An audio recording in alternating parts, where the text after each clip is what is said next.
If you've ever smelled an airbag, you know it's like burning wintergreen and pennies. It fills your mouth until you taste metal and makes every sound arrive from underwater. I came to with that taste coating my tongue and a sideways view of Tremont Street. Sirens were already curling around the block. I heard them the way you feel thunder in your teeth. I'm an EMT. The irony wasn't funny. My hands went to my body before my head caught up, palpate, press, check the obvious leaks. Seatbelt bruise blooming across my chest, blood in my hairline from where I kissed the window, pulses present. Someone was shouting that help was on the way, like I hadn't lived inside that sentence for 10 years. Marissa, I said, and the name did something to the shape of the air. She was slumped in the passenger seat, head forward, dark hair stuck to the side of her face. The spiderweb on her window had a center like a target. Her chest rose and fell in little dog breaths. I touched her shoulder, then her jaw. The angle was wrong enough that my stomach tried to leave my body. I put 2 fingers on her carotid and found a pulse running like a scared rabbit. Hey, I said, because sometimes that word works on unconscious people if you say it the way you talk to a kid who's wandered away from the picnic. Hey, Mar. She made a sound, not a word, the kind of noise that means a person isn't with you but knows you're there. I checked the airway from where I was, which is to say I lied to myself about what I could see. The passenger side door was crushed enough that opening it would require a miracle or hydraulic jaws. The driver's side door gave with a groan. I crawled over, hands working because that's what they know how to do. Don't move her, a man said, breathless, the kind of helpful you get from the gym. We learned in a class you're not supposed to move people. I'm not moving her, I said, even though every cell in me was screaming to get a C-collar around her and lift us both out of this coffin. I stabilized her head with my palm against her forehead and wished I had a cervical collar in my glove box. What'd we hit? Guy cut across 2 lanes, the man said. He kept going. You clipped the delivery truck. I breathed steadily and talked to my wife and told her she was going to be okay and listened for the engine of the ambulance like it was a friend. The lights tore around the corner and painted the world the color you only see when bad things want to be noticed.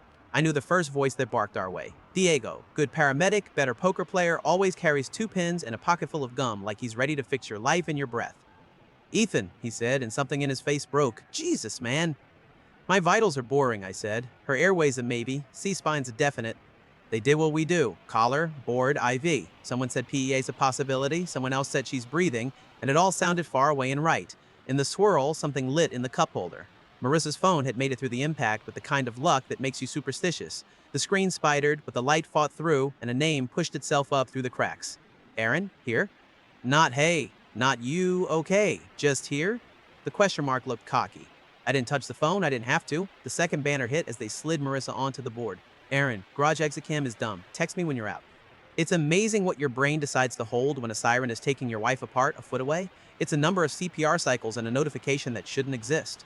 It's the shape of a man's name in your mouth when you've never said it before. It's the way you learn.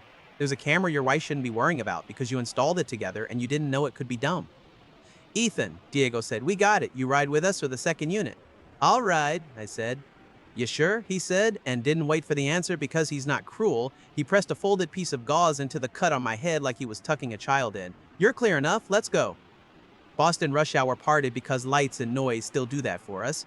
I sat in the jump seat holding the rail with one hand and counting seconds with the other like time would be impressed and behave. Marissa's eyes fluttered twice and then closed. Diego said her name the way men say their mother's name at the first funeral they remember. Talk to me, Marissa, he said. You're going to Mass General. You're not dying in my rig. I don't have the paperwork.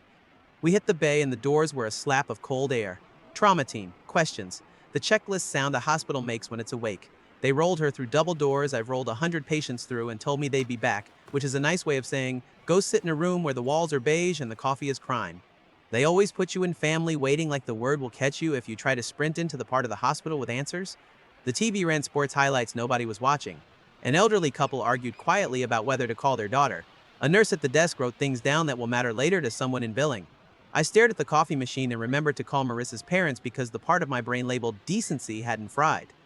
Her mom cried like glass. Her dad said, we're coming, and hung up like he was choosing a weapon. I texted our neighbor to pick up Michael from after school and Carrie from art club and told her I'd be late. I didn't say why. I wasn't ready to put the word crash into a text that would live on someone else's phone.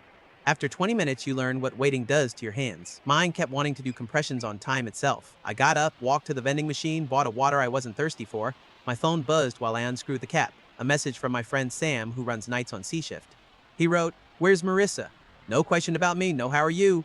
Just a text from a guy who doesn't waste characters. I wrote back trauma at MGH, bad but stable, why? He didn't answer right away. When he did, it was 3 dots that began and stopped and began and stopped. Then, she missed a PR thing at the seaport. Her team's calling me because her phone is going to voicemail. A guy named Aaron left his number on the office's voicemail asking to be called when she arrives. Sounded involved. The coffee went sour in my mouth even though I hadn't swallowed it. I typed, "You know him?" and watched the dots think about lying. He wrote, "No. Name pops up a lot. That's all I'm gonna text." I slipped the phone into my pocket because the room spun enough without looking at more. A nurse with a bun tight enough to explain her posture came out with a clipboard. "Ethan Cole," she said, and my name sounded different in her mouth now. I stood so fast my chair protested. "Yeah." "She's stable," the nurse said. "We intubated in the bay. CT is not the worst I've seen. Possible C5 fracture, chest bruising. We're moving her to step down if she stays this boring. You can see her in 20. I just need to confirm some info." I confirmed. Insurance, allergies, what she looks like when she forgets to breathe through her nose when she sleeps. The nurse wrote, nodded, and then said something small, almost like it was an accident. "There was a man at the desk," she said. "Asked for her by room number, not by name. That's only a thing people do when they've been tipped by someone inside or they already know too much. He left when we wouldn't tell him anything." "What'd he look like?" I said. My voice didn't shake. My hands did enough for both of us. "Mid-30s, she said. "Suit that didn't fit Boston. Tan like he didn't get it here." "Aaron?" I said. And the way her eyebrows moved told me she didn't know the name but knew the shape of it in this story. "We don't give out info," she said. "And we don't let people loiter when they won't sit. I'm telling you because sometimes telling the truth is kinder than letting someone trip over it later." "Thanks," I said. She leaned a little closer, the way nurses do when they decide to be human on their own time. "I'm sorry you're here," she said. "Me too," I said, and it felt like a joke that wouldn't laugh. They let me in after the monitor gods decided they wouldn't smite me for wanting to see my wife. Marissa looked small in the bed, which is a trick hospital bed's play on the mind. The two made her beautiful face look like a machine part. Her hands were already bruising where the IV taped down. I stood and let the machines breathe for both of us. "Hey," I said, because it worked in the car. "It's me. It's Ethan. You're okay for now. You're gonna hate me when you wake up because of the tube, but you're okay for now." They don't train you for how to talk to someone when your brain is begging for two conversations at once. The first, the practical one, has questions like, when will she swallow on her own, and what's the plan for the fracture? The second is an animal. It wants to know who Aaron is and why he knew a room number he shouldn't. It wants to know what it means that a man I don't know had a voicemail ready for a publicist whose husband is 3 feet from her body with a hand on the rail.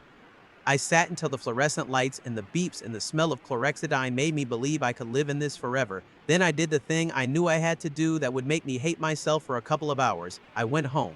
Michael was in dinosaur pajamas when I got there, sprawled on the couch with his feet where his head should be. Carrie had fallen asleep sideways on the armchair, a picture book open on her stomach like it had decided to do the breathing. Our neighbor had left a note that said, "Call me if you need to overnight," and a pot of macaroni on the stove because she has a superstition about feeding grief. I kissed both of their foreheads, the way dads do when they need to check the temperature of something else entirely. Michael blinked awake. "Is Mom okay?" he said, voice gummy with sleep. "She got hurt in the car," I said, kneeling so I could look him in the eye because I am good at one thing, telling the truth to the person I love in a way that doesn't injure them. "She's at the hospital. The doctors are helping her. She's going to have a sore throat when she wakes up." "Can we go tomorrow?" he said. "Not yet," I said. "We'll draw her a picture and I'll take it to her." He nodded like that was a spell he could cast. He's 7. He believes in drawings. I tucked him back under the blanket and watched him accept my lie by omission and then hated myself for the honesty I was saving for a different room. In our bedroom, I sat on the edge of the bed and stared at a corner of the rug we bought because it hid stains, and realized I had 30 minutes before my brain burned down the house from the inside. I picked up my laptop and typed paternity test into the search bar, the way a man might type how to stop a flood when his feet are already wet. If you've never ordered a paternity kit at 1 a.m., I hope you never understand the particular nausea it creates. There are options that make you feel like you're choosing a song. Non-legal, at home. Legal with chain of custody. Expedited turnaround for an extra fee that feels like paying a bribe to the truth. I clicked legal. I clicked expedited. I typed our names and Michael's and Carrie's, and the way my hands shook made me angry. I am steady. I am a person you want in a moving vehicle that someone else just stopped being able to control. Now I could barely keep a cursor on a field. "Why?" a voice asked, and the answer wasn't a polite one. It was a messy stack of images and little facts you ignore when you're married to a person you love and don't want them to be an equation. It was Michael's allergy to strawberries that matches mine and Carrie's invincibility in strawberry fields. It was the way Carrie's cowlick swirls the direction of no one in my family's hair. It was the way Marissa once said, offhand, at a barbecue, that Carrie had my smile, then flipped her hand like she had realized it didn't matter which of our faces the world saw when it looked at our daughter. It's also, and more honestly, the phone in the cup holder in the text from a man who knew a garage camera. It's the nurse's sentence about a stranger who asks for a room number by number like he has practiced it. It's the fact that I've been in 1,000 rooms listening to people lie to themselves about what hospital rules mean, and I know what it looks like when a narrative has a second narrator. The kits arrived at 9 the next morning because Boston does same day for everything you wish it would deny you. I told the kids we were doing cheek tickles. Michael asked if the tickle stickers were for real. Carrie asked if they were the kind you put on your face that smell like strawberries. I told jokes while I swabbed the inside of their cheeks and tried not to think about the word chain of custody because it turns toddlers into evidence. I swabbed myself last. I signed the forms. I had our neighbor witness because Margaret, the attorney I called between sipping coffee and counting ceiling cracks, told me to treat this like a passport, not a science experiment. Then I drove to FedEx with a package that felt heavier than the box should allow, and I paid for a shipment faster than mercy. The day stretched out, an animal on a sunny floor. I showered because the hospital smell had a grip on me. I changed the sheets because control sometimes looks like a washing machine. I checked my email every 10 seconds like hope was a slot machine, and I could cheat its timing by wanting. I took the kids to school because being the kind of dad who can pack a lunch while waiting for his life to detonate was the only way I knew I was still someone I recognized. At the hospital, Marissa was still sedated. Her mom sat in the chair by the bed, hair pulled back into a bun that aged her 10 years. Her dad stood by the window because men who have been cops remember that doors tell you things windows don't. She's sleeping, her mom said softly, like if she was quiet, the tubes would be polite. I see that, I said. I brought pictures. I taped Michael's dinosaur and Carrie's son to the foot of the bed where Marissa would look the second she woke up and then hate me for making her cry around a tube. Her dad cleared his throat. How's your head? It's not the part of me I'm worried about, I said. He followed my eyes to the monitor and then back to the door and then to my face. He is old Boston. He knows how to read a man who thinks he's not being seen. We're going to get her through the hospital piece, he said, and then he said nothing else, which in his language means we'll get to the other piece when it knocks on the door. That night I fell asleep on the couch at home because the bed felt like a room in a museum and the couch felt like a place where a person is allowed to fail. At 2001:16 a.m., my phone pinged.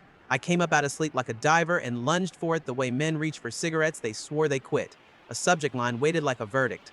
Laybone paternity results, case 77429, child A. Child A was Michael. I knew because I had labeled things the way you label things when you can't control anything else, alphabetically by birth order. I tapped the PDF and read a language I didn't need translated. Probability of paternity, 99.1999. It knocked something loose in me, love and shame. I had tested my son like he was a hypothesis. The relief stabbed me in the same place as my guilt. I believed the paper not because I didn't trust my eyes. I believed it because the truth in my hands had the weight of something you could file. Less than a minute later, a second ping. LeBon paternity results, case 707429, child B. I didn't open it right away. I put the phone face down and stared at the ceiling until the water stain near the fan stopped looking like a map of a country I didn't want to visit.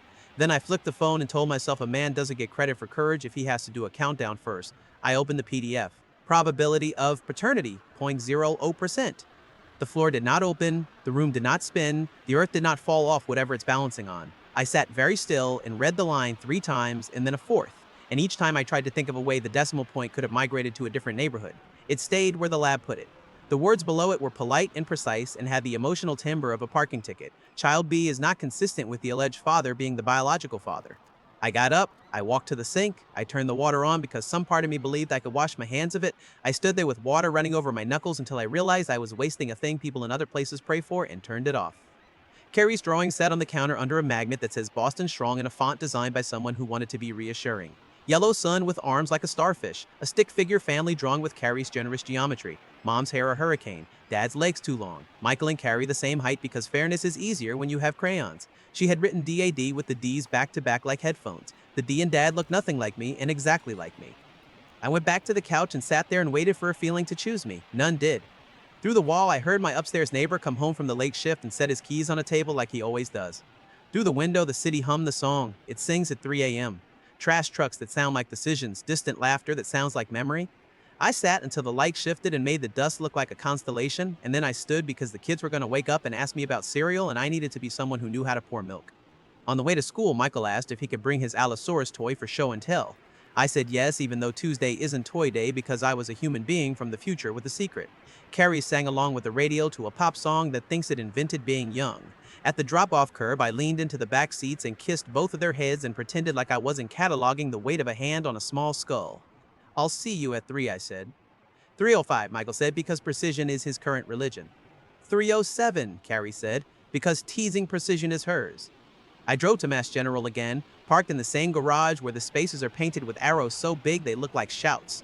The woman at the step-down desk smiled in a way that told me she had been told to smile at people like me if she wanted the world to keep working. Marissa looked better and worse at the same time. The tube was gone. A thin line of bruising traced the edge of the collar. Her eyes were open. When she saw me, they filled and she made a little sound that made the room tilt toward her. Hey, I said, and the word felt heavier than yesterday. You're awake. She nodded. Water, she said, voice ugly with sandpaper. I held the straw to her mouth and watched her drink the way you watch someone drink in a movie where poison exists. She swallowed, sighed, and closed her eyes a second like she was memorizing how to appreciate a basic thing. When she opened them, the guilt came in. It's a look I know. I've watched it pass across the faces of people who backed into bicyclists and people who missed their kids' recital. I hadn't believed I would see it in my wife like this. What happened? She asked, crying for a new reason now. We got hit, I said. Guy cut across. We clipped the truck. I don't remember, she said. You won't for a while. I let my voice soften because there are conversations that can't live in a room with a beeping oxygen saturation monitor. Then I put the straw down, sat, and took my breath back. A man named Aaron came to the desk and asked for your room by number. Her face did a thing that told me all the answers she wasn't ready to offer. It wasn't surprise. It was the expression of a person whose mind is trying to select the least destructive lie from the ones available.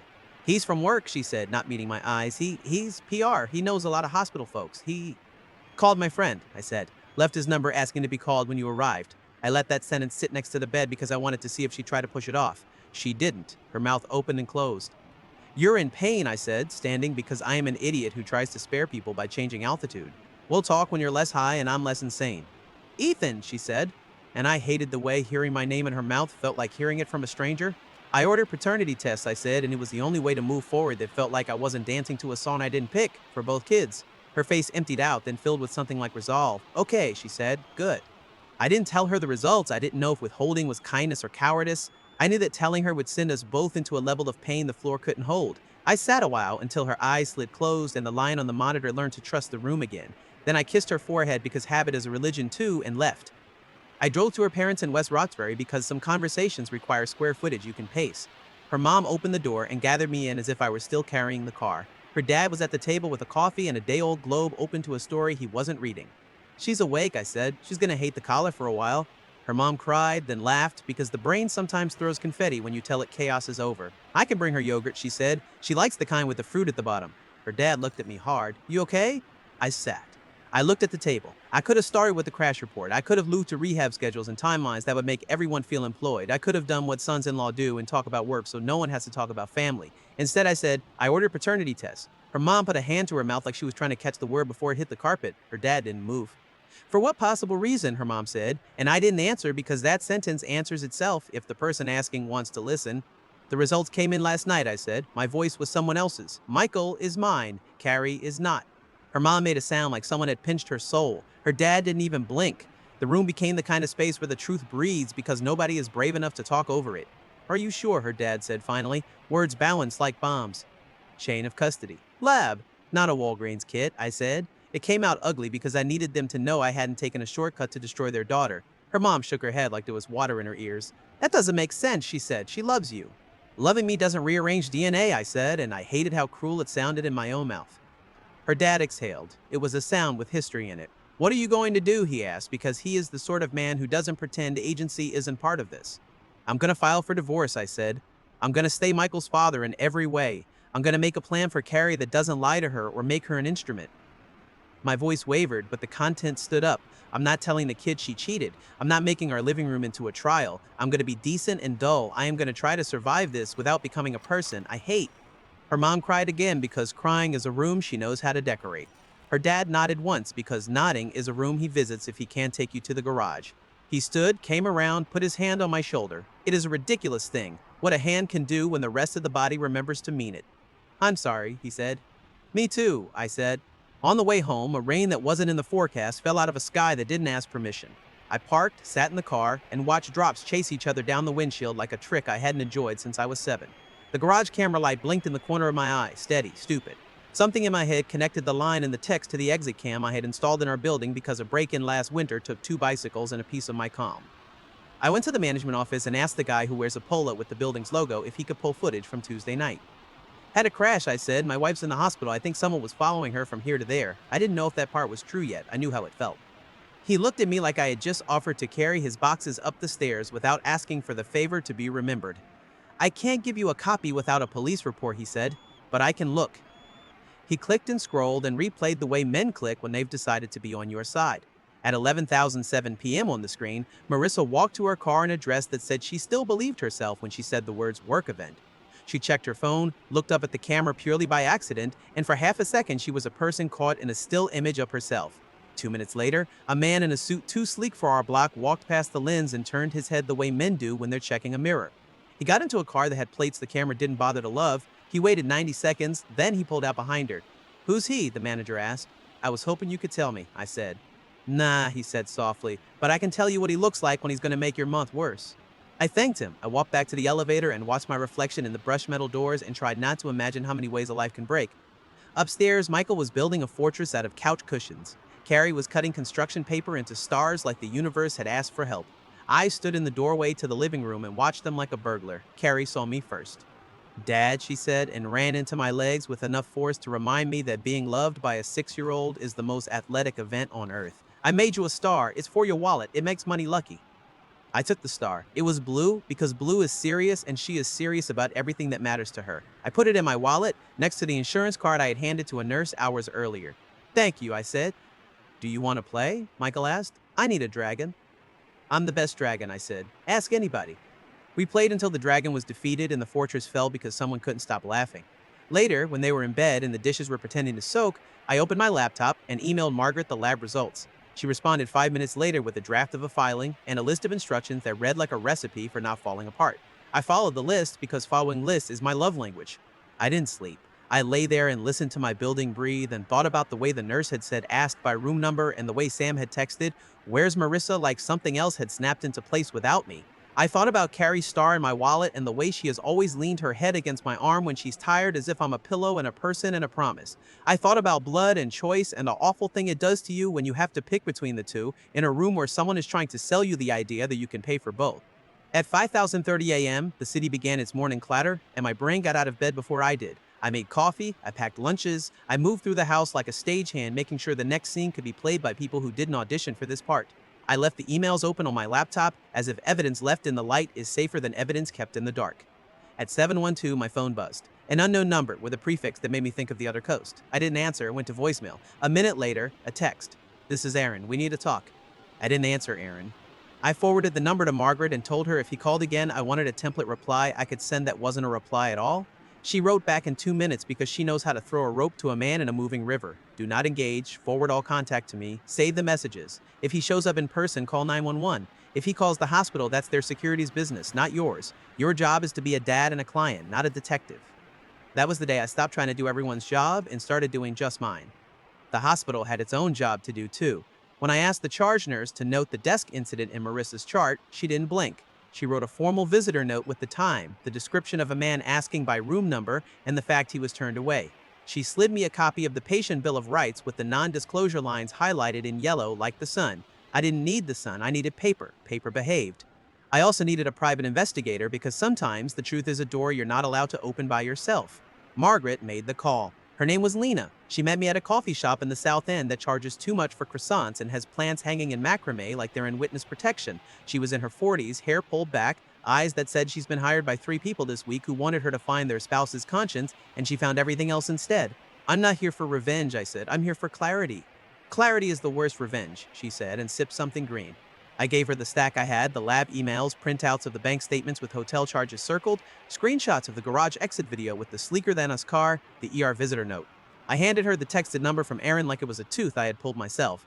She flicked through everything, didn't make a sound that told me she had a narrative already, and then started a new stack labeled Leads. "Hospitality PR is a small world," she said.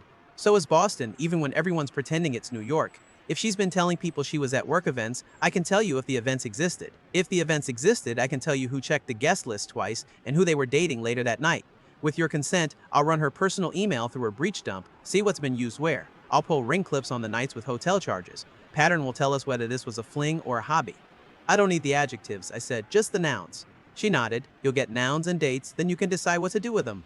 Doing something was the only way I could sleep, so I kept doing. I filed the divorce petition through Margaret and the paternity results through the same channel. I told the school counselor that mom was in the hospital and dad would be doing more pickups. I didn't give her the reason I wanted to yell into space. I cooked dinners that were edible by the second bite. I took Michael to baseball and Carrie to swim class because a child with a kickboard believes she can cross oceans, and that's a belief I want to fund.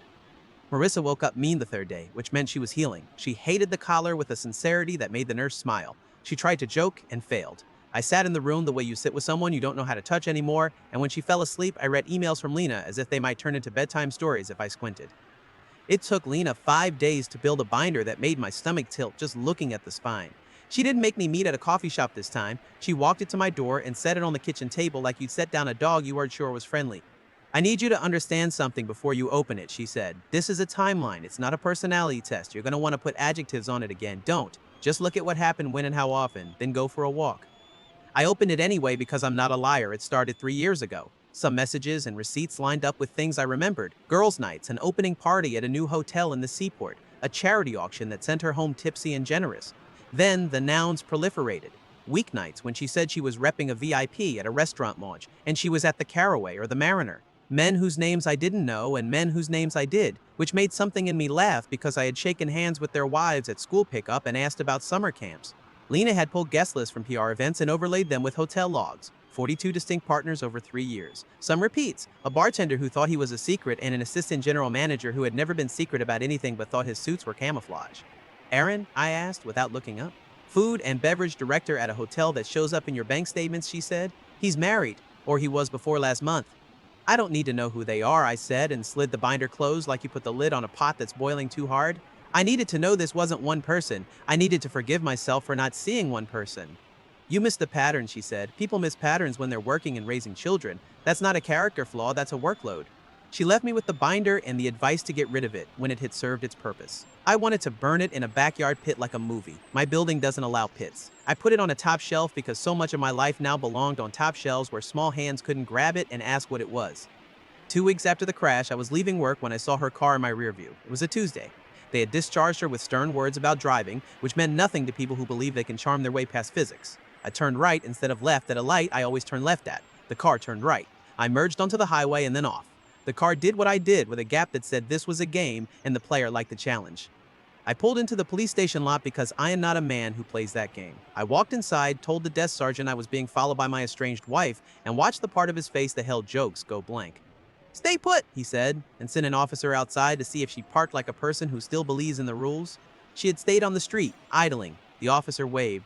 She rolled down her window. I couldn't hear the exchange, but I know the posture of a story that's trying to paint itself a color it isn't. They brought me into a small room with 4 chairs and a camera that looked at us like it was bored.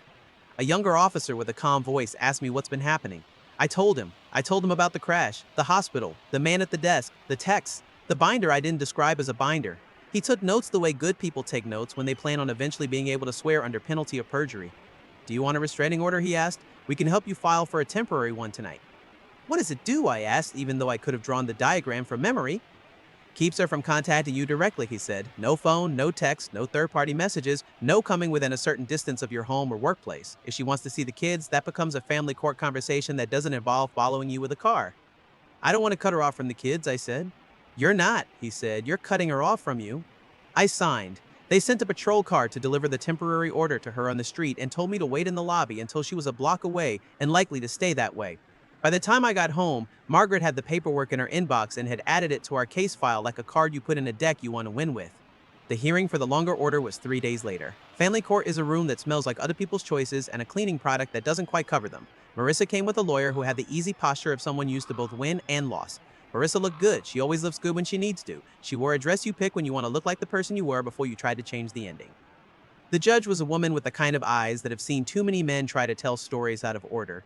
She asked me questions that forced my answers to be clean. She asked Marissa's lawyer if they objected to the order. The lawyer tried to split hairs. The judge lifted her pen and wrote the number of days she would grant, and the noise of the pen on paper sounded like a door closing. No contact except through counsel. No coming to the home. No showing up at the hospital where I was scheduled to transport patients.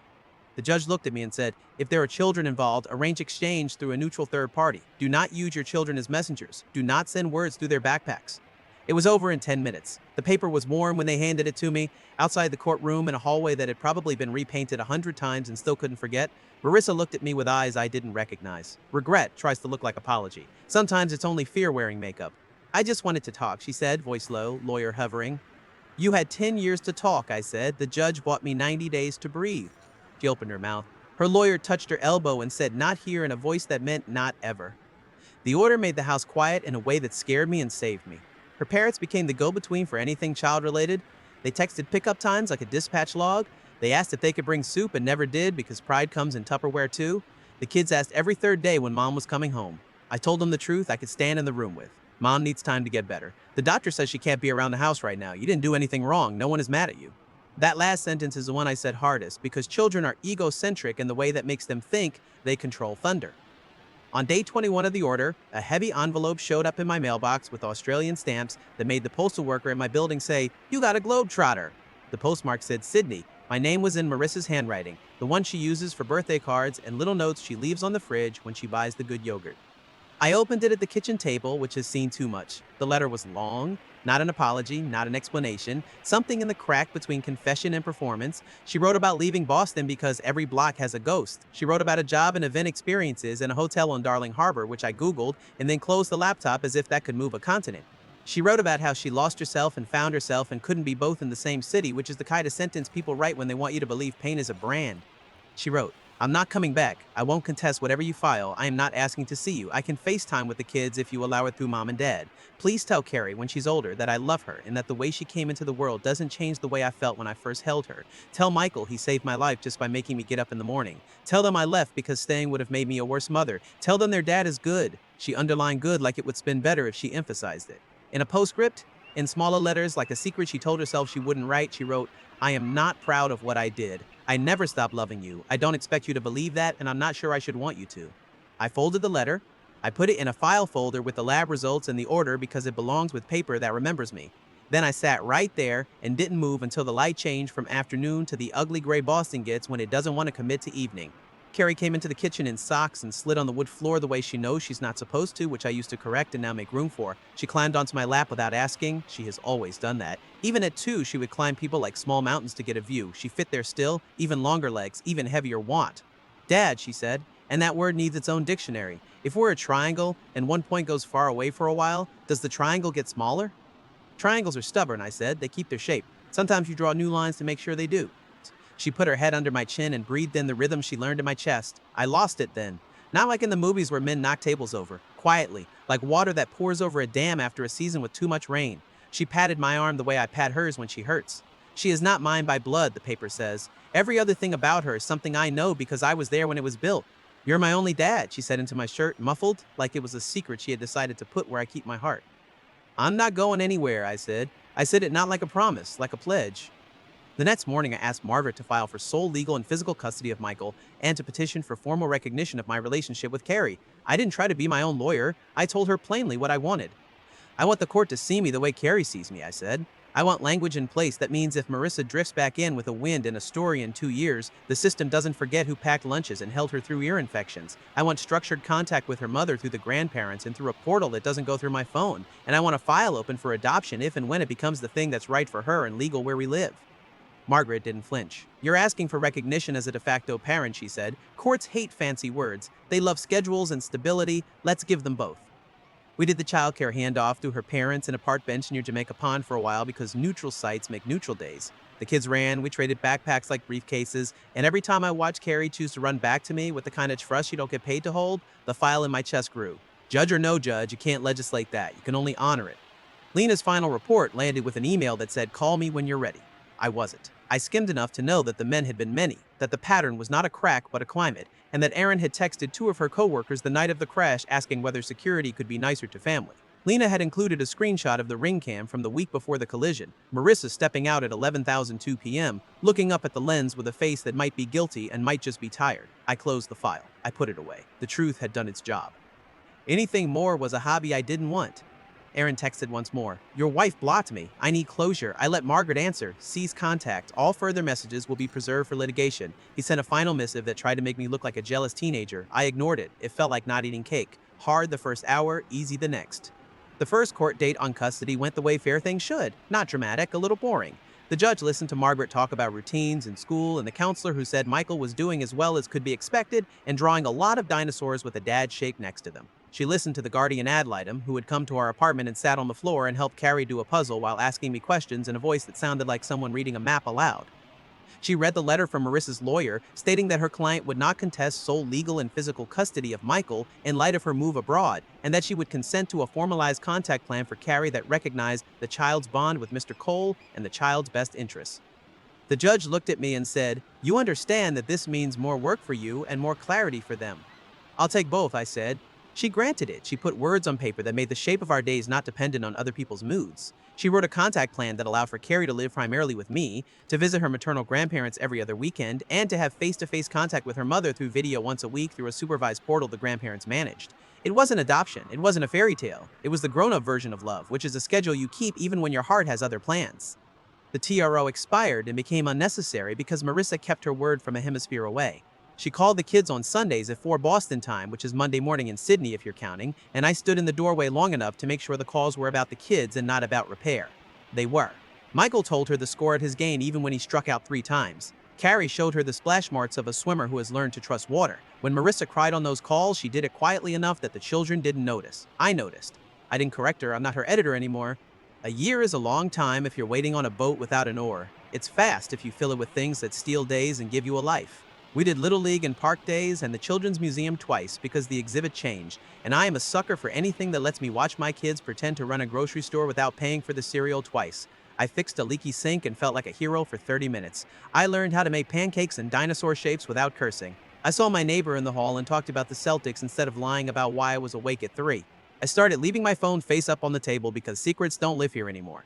The Ring Cam mostly catches delivery drivers and raccoons. When the notification pings, it's just a package and not a person I didn't invite.